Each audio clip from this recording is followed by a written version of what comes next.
प्रभु यीशु मसीह में मेरे प्रिय भाइयों और बहनों, हमारे प्रभु और उद्धारकर्ता यीशु मसीह के पवित्र और जीवनदायी नाम में मैं आप सभी का आज की दिव्य कृपा की प्रार्थना में हार्दिक स्वागत करता हूँ। आज प्रभु ने हमें एक और नया दिन दिया है।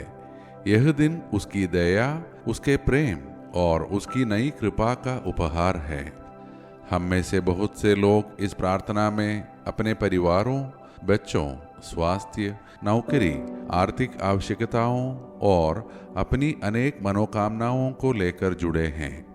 शायद आज कोई निराश है, कोई अपने जीवन में अस्वीकृति का दर्द लेकर बैठा है।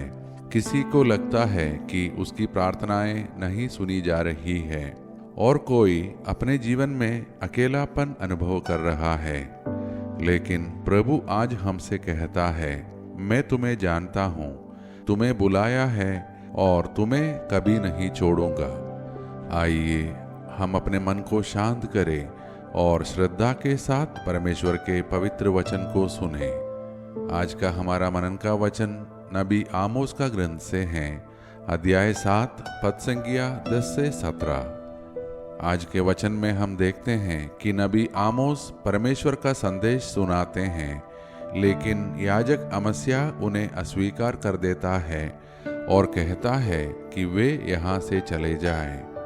तब आमोस उत्तर देते हैं, मैं ना तो भविष्यवक्ता था और ना किसी भविष्यवक्ता का पुत्र, मैं तो चरवाहा था, परंतु प्रभु ने मुझे बुलाया और कहा, जाओ मेरे लोगों से मेरा संदेश कहो।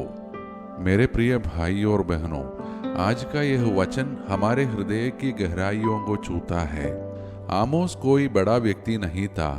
वह न राजा था, न विद्वान, न याजक। वह एक साधारण चरवाहा था, लेकिन परमेश्वर ने उसी साधारण व्यक्ति को चुना और अपने कार्य के लिए बुलाया।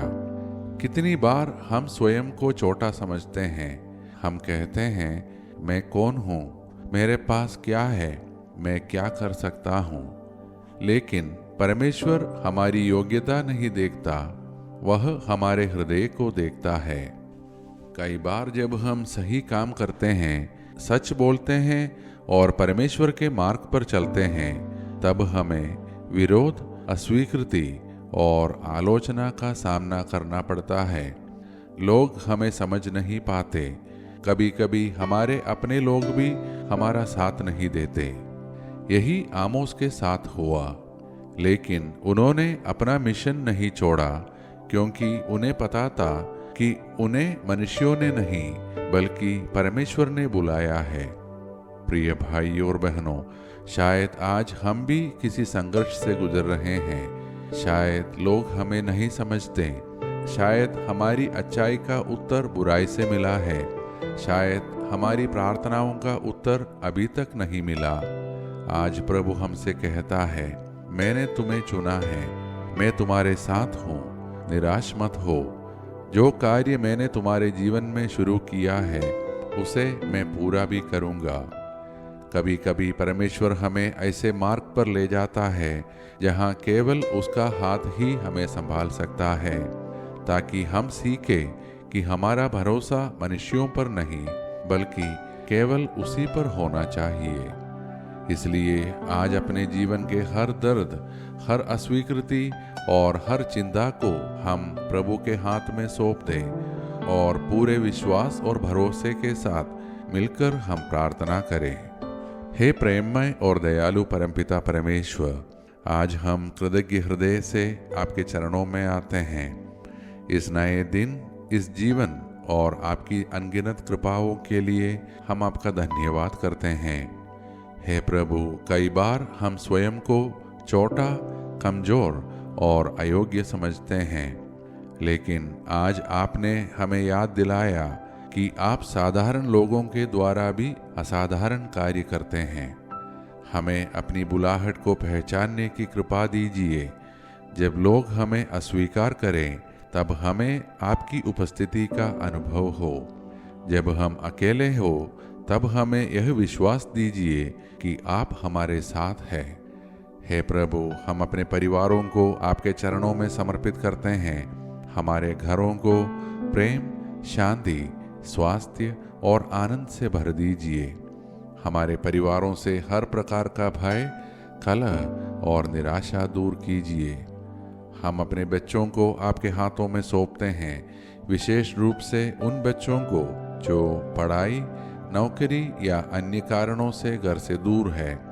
उन्हें अपने संरक्षण में रखिए, उनके कदमों का मार्गदर्शन कीजिए और उन्हें हर बुराई और दुर्घटना से सुरक्षित रखिए। हे प्रभु, जो बीमार है उन्हें चंगाई दीजिए, जो अस्पतालों में हैं, जो मानसिक तनाव, अवसाद और चिंता से गुजर रहे हैं, उन्हें अपनी शांति और सांत्वना प्रदान कीजिए।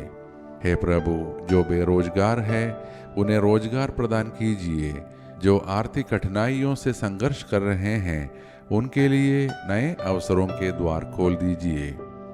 आज विशेष रूप से हम उन लोगों के लिए प्रार्थना करते हैं जो अपने जीवन में अस्वीकृति, अकेलेपन और टूटे हुए संबंधों का दर्द झेल रहे हैं। उन्हें यह अनुभव कराइए कि वे अकेले नहीं हैं, आप उनके साथ हैं और उनका जीवन आपके लिए अनमोल है। हे प्रभु, आज जिनका जन्मदिन है उन्हें स्वास्थ्य, आनंद और दीर्घायु प्रदान कीजिए। जो अपनी विवाह वर्षगांठ मना रहे हैं उनके परिवारों को प्रेम और एकता की आशीष दीजिए। इस प्रार्थना में जुड़े सभी लोगों की विशेष मनोकामनाओं को हम आपके चरणों में रखते हैं। आप उनके हृदय की हर बात जानते हैं। यदि उनकी प्रार्थनाएं आपकी पवित्र इच्छा के अनुसार हो तो उन्हें पूर्ण कीजिए। हे प्रभु, इस पूरे महीने में हमारे आगे आगे चलिए, हमारे कदमों को सही दिशा दीजिए, हमारे जीवन के बंद दरवाजे खोलिए और हमें अपनी कृपा के नए अनुभव प्रदान कीजिए। हमें हर प्रकार के पाप, बुराई, दुर्घटना और अनिष्ट से सुरक्षित रखिए। हमें और हमारे परिवारों को अचानक और अप्राकृतिक मृत्यु से बचाइए। हम अपने देश और पूरे विश्व को आपके हाथों में सौंपते हैं। हमारे देश में शांति, प्रेम और धार्मिक सद्भावना बनाए रखिए। विश्व के नेताओं को बुद्धि प्रदान कीजिए और जहां युद्ध और हिंसा है वहां शांति स्थापित कीजिए। हे प्रभु, जब हम कमजोर पड़े तो हमें अपनी शक्ति दीजिए, जब हम निराश हो तो हमें आशा दीजिए और जब हम अकेले हो तो हमें अपने प्रेम का अनुभव कराइए। ये सारे प्रार्थनाएं और हमारे मन के अन्य प्रार्थनाएं हम समर्पित करते हैं हमारे उद्धारकर्ता प्रभु यीशु मसीह के सामर्थी नाम में। आमीन। मेरे प्रिय भाइयों और बहनों, आज हम याद रखें, परमेश्वर साधारण लोगों को चुनकर असाधारण कार्य करता है। लोगों की अस्वीकृति परमेश्वर की योजना को नहीं रोक सकती। यदि प्रभु ने हमें बुलाया है तो वह हमें कभी नहीं छोड़ेगा। यदि आज की यह मनन और प्रार्थना आपके हृदय को छू गई हो तो कृपया इस प्रार्थना को लाइक करें और अपने परिवार व मित्रों के साथ इसे साझा करें, ताकि वे लोग भी प्रभु की कृपा और प्रेम का अनुभव अपने जीवन में कर सके। हम सब कल की दिव्य कृपा की प्रार्थना में फिर एक साथ मिलेंगे। तब तक प्रभु यीशु हमको और हमारे परिवार को अपनी कृपा, सुरक्षा और प्रेम में सुरक्षित रखे।